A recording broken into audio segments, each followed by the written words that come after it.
When I was in high school, my friends and I had a particular pastime. Like any teenage delinquent, we liked to cause trouble. We weren't vandals, we didn't deal drugs, and we certainly didn't bully kids in school. No, we liked to scare the living shit out of new parents by hacking their baby monitors. We were insufferable little punks who thought we were too good to get caught and that our little acts of mischief would go unpunished. One night, however, I learned my lesson, and I realized I wasn't quite as bulletproof as my tremendous adolescent ego made me out to be. Dimitri, Kurt, and I went to the same school, shared many of the same classes, and hung out almost every evening after chow time.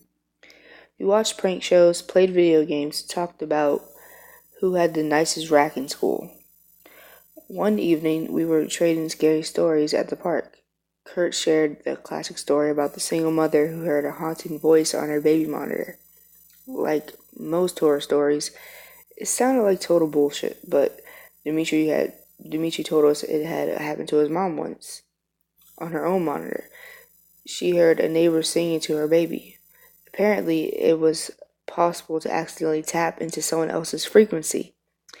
In an instant, a light bulb turned on in each of our heads. When you're close enough to someone, you don't need words to know what the person is thinking. And we could all tell we were thinking the exact same thing. We were going to buy a baby monitor and screw with people. Pardon the pun, but hacking a baby monitor is child's play. All you need to do is find a device on the same frequency as yours. Never wanted to do things half-assed, I purchased a high-end monitor with a frequency dial so we could prank as many targets as possible. Following night, we took to our bikes, roamed the neighborhood, and found our first victim. We could see the nursery from the suburban home's second floor window. Dimitri grabbed the baby monitor and began turning it to different frequencies until he heard breathing. I remember feeling excited as our plan finally came to fruition. Dimitri pressed the button and began exhaling heavily into the receiver. Your little girl was delicious, he murmured, using a demonic voice.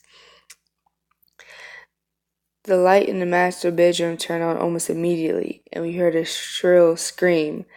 Laughing our asses off, we quickly rode off down the street so we wouldn't get caught.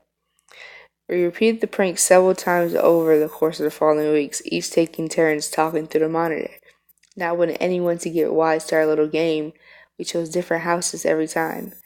People's reactions were priceless. Some mothers would reply in a panic, others seemed to know it was a hoax and told us to shut up. One poor woman even started sobbing uncontrollably, begging us not to hurt her baby. I feel bad about the last one now that I'm older, but it was hilarious to me back then. My friends and I had mimicked her high-pitched bawling and desperate cries for mercy for weeks after that. Yeah, we were royal dicks. Karma's a bitch, and I got what was coming to me one night. Kurt and Dimitri were busy studying for their midterms, so I went out on my own. By then, we'd pretty much gotten everyone in the surrounding area, so I decided to venture off across town into unfamiliar territory. Finding a target wasn't difficult. You just had to look for cars with baby seats, houses with overly colored cartoon-themed curtains, or toys left in the yard. I came across a house that fit all three criteria and parked my bike out of view.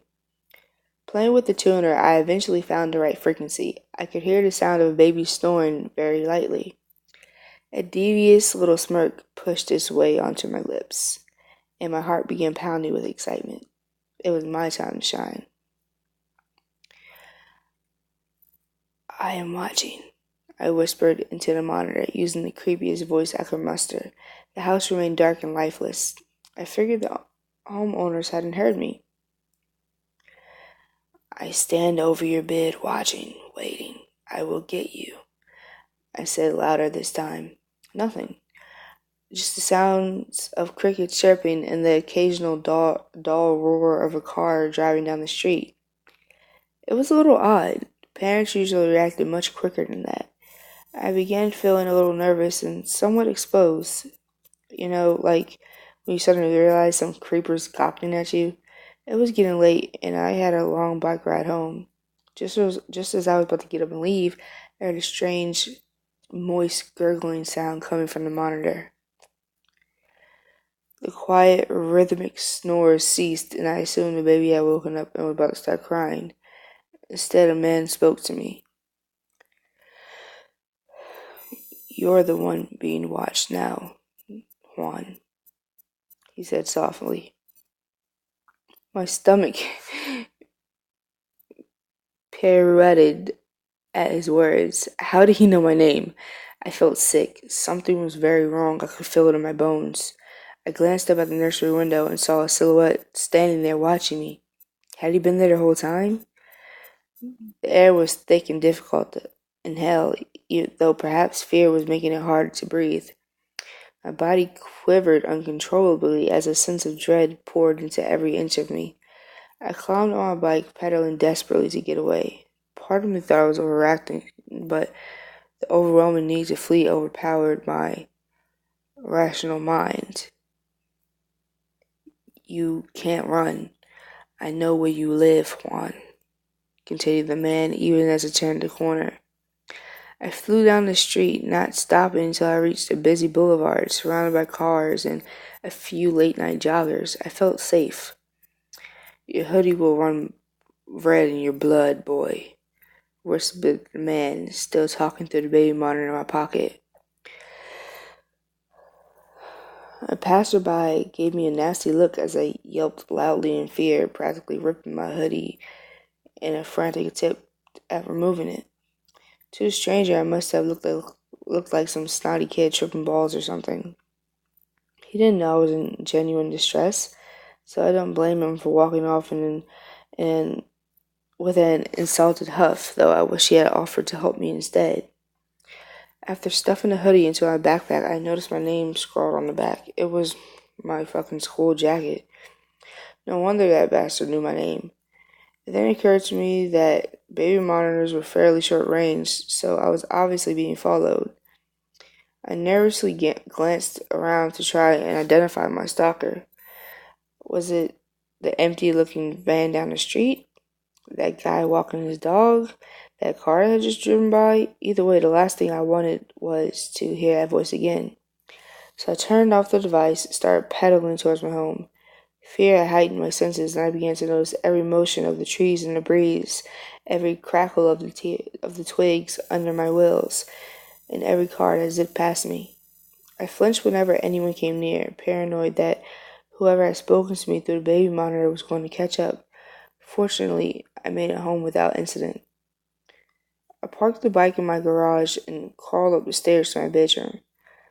In one careless motion, I tossed my backpack and the baby monitor in the corner and dove under my sheets like an Olympic swimmer. It doesn't matter how old you are, nothing feels safer than being under your blanket. I closed my eyes, hoping I'd be able to calm down enough to catch a few hours of rest before class. But then I heard static coming from the monitor across the room. The monitor that was supposed to be shut off. "Sweet dreams, Juan," said the voice that still haunts my nightmares. I didn't sleep a wink that night. I was too frightened to get out of bed until sunrise. When I got up first, my first order of business was to remove the battery from the monitor and throw it in the trash. I didn't want anything to do with it anymore. I came up with an excuse to keep my buddy so they wouldn't think I was a huge pussy. With massive bags under my eyes, I got dressed, had breakfast, and went to school. It wasn't until a few days later that I saw the house on the news. In an interview, a police explained that the small family who had been living in the house had been found in their beds, necks slit open. I had been outside when it happened. The killer had heard me on the baby monitor and decided to fuck with me. It was definitely a wake-up call, and I thanked my lucky stars that I hadn't got the shit murdered out of me. I was too busy feeling thankful that I had survived to feel bad about the family that hadn't. Empathy, like wisdom, comes with age.